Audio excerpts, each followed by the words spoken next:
What if the one health habit you thought was, extending your life intermittent fasting was actually increasing your risk of heart failure by 91%? Yeah, that headline really sent everyone into a tailspin, didn't it? Oh, an absolute panic. Millions of people who just skipped breakfast were suddenly terrified. But welcome to today's deep dive. We are unpacking a massive stack of research, clinical trials, and expert insights all about intermittent fasting. And we're not just looking at the theory today. Right. Our mission is to build a highly practical, step-by-step strategy for sustainable weight loss. We're going to uncover the actual truth behind that 91% headline, explore why skipping meals might actually be melting your muscle instead of fat, and ultimately how to safely build a beginner-friendly 14-10 fasting habit. Which is so needed right now. I mean, think about your own daily routine for a second. When was the last time you truly gave your body a 12-hour break from processing food? Probably never for most people.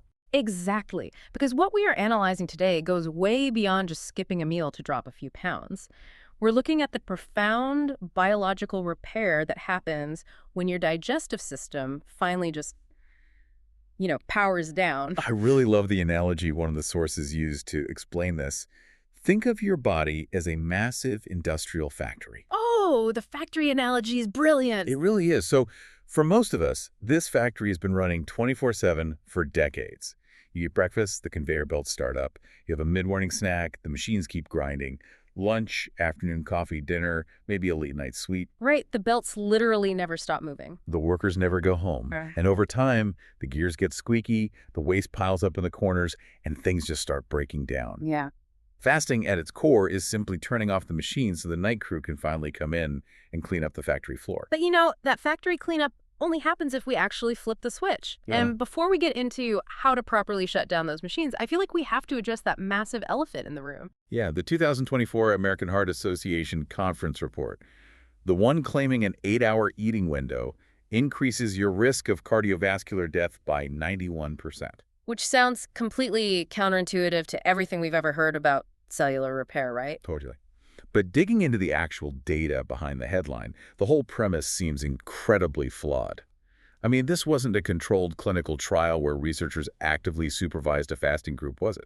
Not at all. It was an observational study. They were analyzing dietary recall surveys from a database that spanned from 2003 to 2018. And nobody was doing strict 16/8 intermittent fasting for health and wellness back in 2003. Exactly. The people in that specific data set who were eating all their meals in under 8 hours were overwhelmingly individuals facing, severe economic hardship.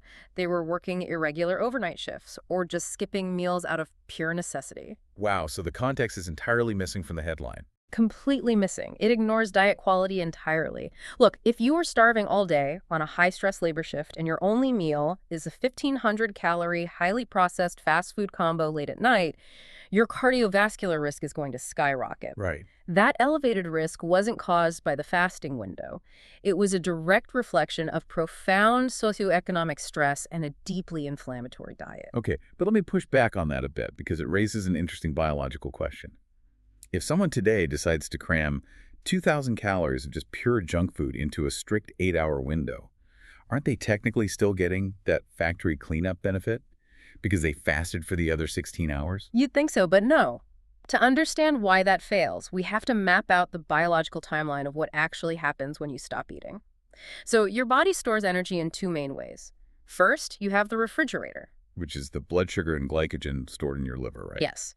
It's quick, easily accessible energy. When you stop eating, your body immediately goes to the refrigerator. And the sources note it takes roughly 12 hours to completely empty that refrigerator. Around the 12-hour mark, yeah. The liver's glycogen reserves are depleted, so the body is essentially forced to walk down to the basement and open the deep freezer. The deep freezer being your stored body fat. Exactly. The liver begins breaking down that fat into molecules called ketones to fuel the brain and the body. So at 12 hours, you are officially tapping into fat stores. But the profound cellular benefits, those don't kick in until hours 14 to 16. And that's when the body triggers autophagy. Yes, that's right. Which literally translates to self-eating, which, I mean, it sounds a bit morbid, but it's actually the night crew cleaning the factory floor. And the scientists who discovered the mechanisms behind this actually won the Nobel Prize in Medicine in 2016. Yeah, it's incredible. The biology of autophagy is just brilliant. Because there is no incoming energy from food, your cells act like a microscopic recycling plant. They actively hunt down damaged proteins, aging cellular components, misfolded DNA, and they break that cellular garbage down for energy, or they recycle the raw materials to rebuild fresh, highly functioning new cells. Okay, which brings us back to the junk food question. If you achieve autophagy after 16 hours, but your very first meal is highly processed carbohydrates and refined sugars, what actually happens biologically? You cause an immediate massive spike in blood sugar and insulin. And that insulin spike instantly shuts down the autophagy pathway. It slams the deep freezer shut and triggers a wave of systemic inflammation. Oh, wow. Yeah, you are essentially taking the pristine factory floor you just spent 16 hours cleaning and dumping toxic waste all over it. The cellular repair is just completely undone. That perfectly bridges us to the reality of weight loss then, because even if we eat clean, healthy food, the sources point to some major clinical trials that completely shake up the narrative that fasting is this magic fat-burning spell. Oh, absolutely. Specifically, that incredibly rigorous 12-month trial published in the New England Journal of Medicine in 2022. Right. That trial is basically the gold standard for understanding fasting and weight loss. I mean, they tracked 139 people for a full year. And they didn't just hand them a pamphlet and say good luck. They had health coaches, they used apps to track every single meal, they provided rigorous behavioral support. They essentially gave these participants a highly expensive, supervised weight loss program. And both groups ate the exact same healthy balance of macronutrients and were restricted to the exact same caloric deficit. The only variable was timing.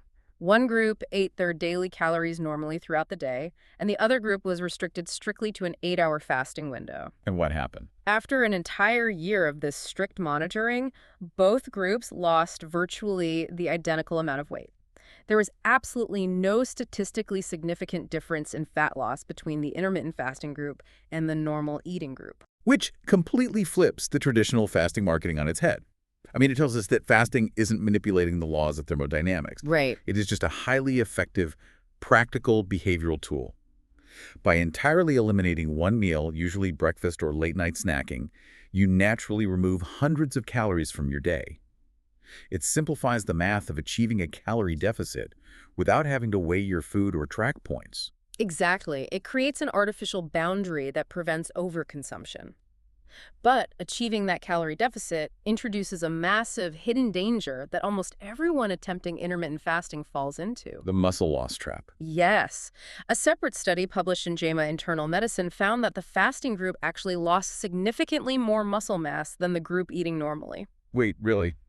Why does that happen? This is a critical point for anyone using fasting for weight loss. Muscle tissue is incredibly expensive for your body to maintain from a metabolic standpoint. It burns a lot of calories just existing. Okay, that makes sense. So when you put your body into a caloric deficit to lose weight, your body is looking for ways to cut costs. If you aren't actively giving it a reason to keep the muscle, it will break that muscle down for energy instead of your fat. Especially because of how our behavior changes when we condense our eating window. I mean, when people squeeze all their daily food into just 6 or 8 hours, they get incredibly hungry. Oh, ravenous. And when you are ravenous, you naturally gravitate toward dense carbohydrates, bread, pasta, pizza, for that quick energy hit.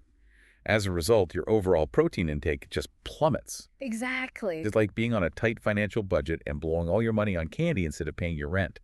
Your body is starved for amino acids, so it literally evicts your muscle tissue to survive. I love that analogy. And to prevent that eviction, the clinical data provides a non-negotiable rule. You must consume between 1.2 and 1.5 grams of protein per kilogram of your body weight every single day. But more importantly, the timing of that protein is what saves your muscle. Yeah. Yes, the sources emphasize that the very first meal you eat to break your fast has to contain a minimum of 25 to 30 grams of high-quality protein. Why is that specific threshold so important, though? Like, why 30 grams? It acts as a physical biological switch. Your muscles are constantly in a state of turnover. When you fast, muscle breakdown slightly outpaces muscle building. Okay. But by consuming 30 grams of protein, which contains the necessary amount of an amino acid called leucine, you instantly flip the switch on a process called muscle protein synthesis. So it halts the breakdown immediately. Right. That influx of amino acids signals to the body to halt the breakdown of tissue and immediately start rebuilding and repairing the muscle fibers. If your first meal is just a bagel or a bowl of cereal, you completely miss that window, and the muscle breakdown just continues. Okay, so 30 grams of protein stops the muscle loss. That solves the physical deficit. But reading through Dr. Mindy Kelz's data in the sources, it seems we have a massive blind spot regarding the hormonal deficit specifically for women. Oh, it's a huge issue. Almost all of the foundational fasting studies were conducted exclusively on men. Which is wild. It is. And treating a woman's fasting protocol exactly like a man's is essentially biological negligence. Men operate on a relatively simple 24-hour testosterone cycle. They get a fresh, physiological reset every single day. Making their response to the stress of fasting highly predictable. Exactly. But women operate on a complex 28-day cycle that fundamentally dictates how their metabolism responds to any form of stress. And we need to define what kind of stress we're talking about here. The sources describe fasting as a hormetic stressor. Right. Hormesis is a biological concept where a temporary, manageable dose of stress actually triggers a beneficial adaptation. Exercise is a classic hormetic stressor. You lift weights, you create micro tears in the muscle fibers, and your body adapts by rebuilding them stronger. Fasting works the exact same way, right? Yes. You deprive the body of food temporarily, and the body adapts by strengthening its cellular repair mechanisms. But it is still a stressor, and it still elevates cortisol, which is the primary stress hormone. And elevated cortisol is exactly what disrupts a woman's cycle, depending on what week it is. Dr. Pelz breaks this down brilliantly. During the first half of a woman's cycle, roughly days 1 through 10, the follicular phase estrogen is building. And estrogen happens to be incredibly resilient, and it actually thrives in a low insulin environment. Yeah, that makes the first 10 days the perfect biological window for longer fasts, like 13 to 16 hours, and for active weight loss. The body feels great, and energy levels are very stable. But the danger zone arrives in the week just before her period begins. Right, during the late luteal phase. Because the body shifts its priority from estrogen to progesterone. Precisely. That's how the hormonal hierarchy works. The body is aggressively trying to build progesterone. The progesterone is highly sensitive to stress, and it specifically requires higher levels of blood glucose to be produced efficiently. So if a woman pushes through a strict 16 or 18-hour fast during this critical week, She floods her system with cortisol. And that elevated cortisol essentially steals the raw materials needed to make progesterone and actively suppresses its production. which completely flips traditional diet advice on its head. I mean, we've always been told that when your body is screaming for carbohydrates and sweets right before your period, ignoring those cravings is a sign of willpower. Right. But you're saying that fighting that with a strict fast is actually biological self-sabotage. You are actively fighting your own physiology. By depriving the body of the glucose it desperately needs to build progesterone, you drastically increase internal stress. Which leads to what? Severe anxiety, irritability, sleep disruption, and ironically, weight gain. Because the body senses starvation during a vulnerable hormonal phase and enters panic mode, locking down fat stores. So the practical strategy for women during that week is to completely shift gears. Dr. Pelz suggests dropping this strict fasting window, shorten it to 12 hours, or honestly, don't fast at all. And most importantly, lean into healthy, complex carbohydrates. Carb loading on sweet potatoes, pumpkin, and brown rice provides the steady blood glucose the body requires to produce progesterone. It keeps the hormones balanced and drastically reduces those intense anxiety spikes. It removes the guilt from the equation entirely. It's not a lack of willpower. It is recognizing what your biology is demanding and supplying it with the right materials. Okay, let's synthesize all these mechanisms into a simple, actionable blueprint. Because the focus here is practical weight loss strategies for the listener. Right. We understand autophagy, we know we need 30 grams of protein to save our muscle, and we know we have to respect hormonal cycles. If someone listening wants to start fasting tomorrow, the sources are incredibly clear on what not to do. Do not jump straight into extreme fasting. Yeah, going straight from a standard American diet into a harsh 16-8 routine or OMAD 1 meal a day is a recipe for behavioral failure. Oh, absolutely. You will white-knuckle your way through 18 hours, completely exhaust your willpower, and then completely lose control. You'll end up binge eating everything in sight. Which spikes your blood sugar to catastrophic levels Yeah. and drives the storage of visceral fat. Yes. The goal is to build a highly sustainable 14-10 lifestyle. 14 hours of fasting, 10 hours of eating. And building that 14-10 routine starts with a step that doesn't even involve skipping meals. Yeah. Step 1 is simply stop snacking. That's it. When you actually count the handful of chicks, the sugary coffee, the bite of a coworker's pastry, most people are triggering an insulin response 6 to 8 times a day. Wow. Yeah. By condensing your food intake into 3 structured, satisfying meals, breakfast, lunch, and dinner, with absolutely nothing but water or black coffee in between, you allow your insulin levels to actually drop back to baseline during the day. That alone will significantly improve your metabolic health before you even begin a formal fast. Moving to step 2, the notes heavily reference Dr. Sachin Panda's circadian rhythm research. He argues that we should just align our eating with the sun specifically, stopping all food intake 3 hours before bed and waiting 1 hour after waking up to eat breakfast. Right. And the biology behind Panda's work focuses on the liver's internal clock. Your digestive organs are just not designed to process heavy meals at 10 o'clock at night when melatonin is rising to prepare you for sleep. Right, eating late severely disrupts both your sleep architecture and your glucose metabolism. But the brilliance of his rule is really just the math. 3 hours before bed, plus 8 hours of sleep, plus 1 hour in the morning, that is exactly 12 hours. You are fasting for 12 hours without even trying because you're sleeping through the hardest part. You've successfully emptied the refrigerator and started tapping into the deep freezer. And from that 12-hour baseline, step 3 is simply gentle stretching. Over the course of a few weeks, push your breakfast back by 30 minutes or eat your dinner 30 minutes earlier. You just slowly ease the body into that 14-hour mark. But, we have to address the physical reality of stretching that window.